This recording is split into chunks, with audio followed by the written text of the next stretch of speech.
आप सुन रहे हैं जीके म्यूजिक एंटरटेनमेंट। कमलेश राज रिकॉर्डिंग स्टूडियो कैथोलिया। बोला बोला छठी मैया की जय।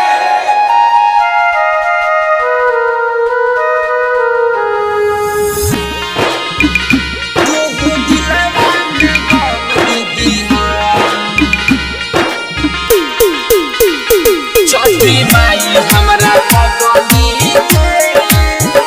तू दिलवा में गम दीदी। छठी माई हमरा पगली के तू दिलवा में गम दे दीह।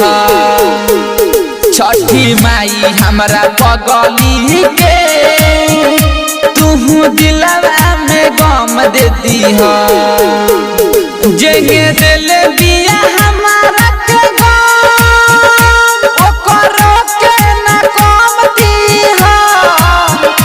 जेगे दिल बिया हमारा के गम ओकर के न कम दीह।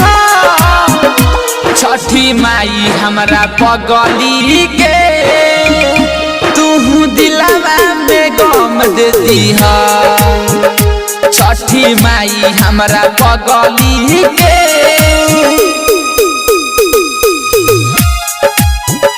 तू दिलवा में गम दे दीह।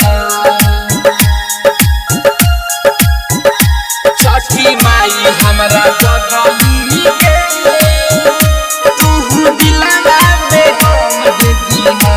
हमरा जिंदगी के साथ कइले बिया घात जाके दोसरा के बाह में उत बिया खुशहाल।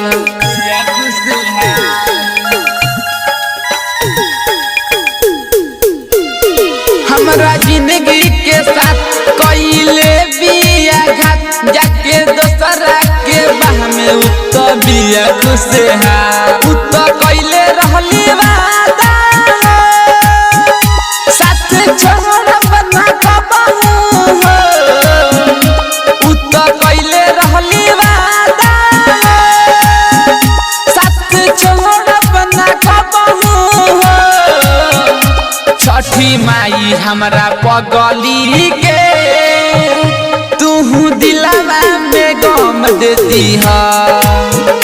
छठी माई हमरा पगली के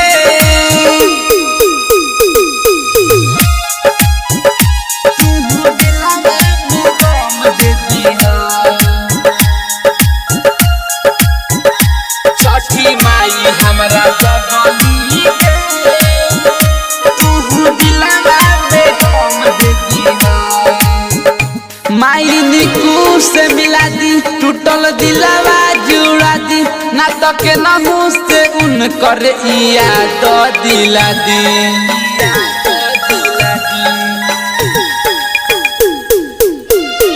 माई निकू से मिला दी टूटल दिलवा जुड़ा दी ना तो के नहू से उन कर याद दिला दी। पागल दिल जानवा के कैसे के समझाई हो। पागल गोरखवा के कैसे के समझाई हो। छठी माई हमरा पगली के तू दिलवा में गम दे दीह। छठी माई हमरा पगली के कमलेश राज रिकॉर्डिंग स्टूडियो कैथोलिया।